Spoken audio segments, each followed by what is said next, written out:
How do you feel about the Mets now without Yamamoto? Was a top target. How do you feel about their now off-season and season ahead without Yamamoto? I mean, looking at what David Stern said, he very clearly mentioned the fact that Yamamoto is going to shape the way that they handled free agency, the way they handled their offseason. And so now they're going to have to shift. Now they're going back to that plan of being competitive in 2024, but not overspending on free agents. So maybe we're looking at, we already saw them not going for Lucas Giolito, who commanded a huge contract from the Red Sox. We're probably going to see them go for smaller bit pieces, something to kind of tide them over until 2025. I do still think that that is the plan. Be competitive in 2025. I like Shota Imanaga a lot. If they can get him, that would be great. But there's also the fact of the matter is that the free agent starting pitching class for 2025 is very, very good.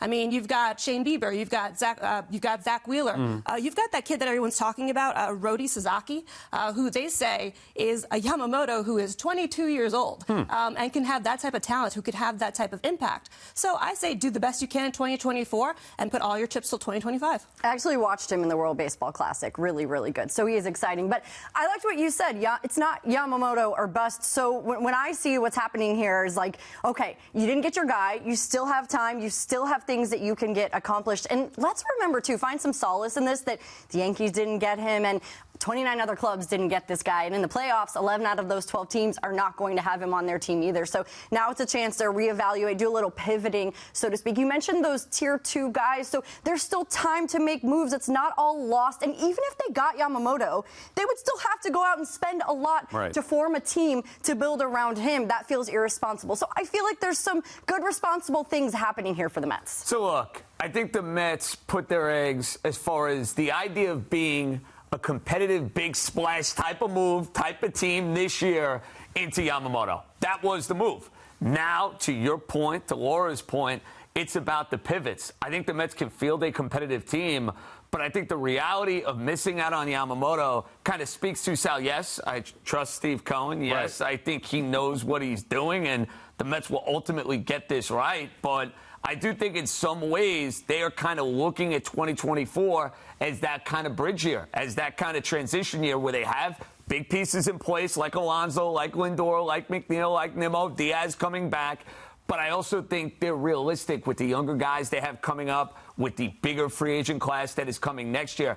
That, to me, is where I think David Stearns and Steve Cohen are going to be far more aggressive. Right, but the reason why it's a bust in the sense that they're not going to get a big free agent. But is that because they're not going to try this year, or because they don't believe in the other free agents? And that's what I mean. They made the right move to go all in for this player. It didn't work out. It does not mean that the Mets are now all of a sudden going to be failures. So anybody who said Yamamoto or bust was wrong. It is not Yamamoto or bust. They'll be just fine. You know, the Yankees also missed out on Yamamoto, and I think, JJ, an even worse look for them being that they didn't even match the Dodgers offer. I know the AAV was higher, but the Yankees left a little on the table where the Mets left it all on the field. You know, do you think the Yankees here take a hit not getting Yamamoto? Yeah, they take a hit because they still need another starting pitcher. But at the end of the day, if you heard Yamamoto at that press conference at Dodger Stadium, Sal, I got to sleep pretty easy as a Yankee fan with the idea knowing this guy wanted to be a Dodger. I get your point. The Mets left it out there. Crazy offer, matched the Dodgers. It's not like the Yankees offered $150 million. Right. The Yankees offered $300 million. You mentioned the AAV. I think the reality of the situation is Yamamoto was comfortable with the West Coast, much like Shohei Ohtani. I think he wanted to be a Los Angeles Dodger.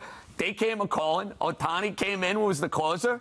Sometimes you can't get the big free agent every single time. I know in New York City, we're kind of accustomed to that. We're spoiled. We're entitled. We think every player is coming our way. Reality, Yamamoto wanted the Dodgers. I'll accept it.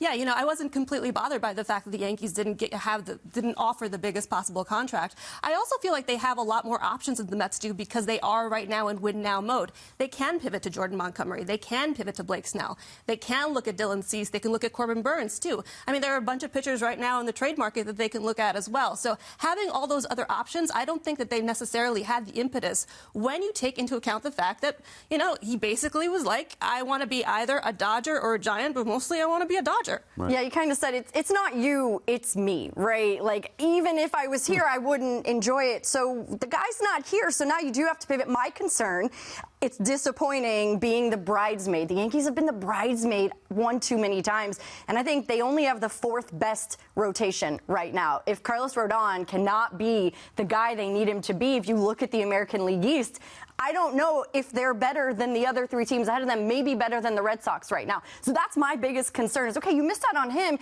You're missing out on the tier 2 guys. You guys have mentioned all the names out there they're not going after. And if they don't get Imanaga, what is that rotation? Carlos Rodon better step up. Otherwise, fourth best is not going to get you. When you're all in, that's not going to get you to the postseason, and that's definitely not going to get you past the first round. Yeah, look, I understand that he probably preferred Yamamoto, probably preferred the Dodgers. Problem is, the Yankees didn't go all. The Dodgers out-Yankeed the Yankees. The Yankees used to go all in, over the top, and bring in the best guys. They were talking a big game this offseason. Yes, they got Soto, and it's a great move, but I felt like they could have done a little bit more. Does it mean they would have gotten Yamamoto? Probably not. However, they didn't do it. I could sit here and say the Mets offered the same amount of money as the Dodgers. He never really wanted the Mets.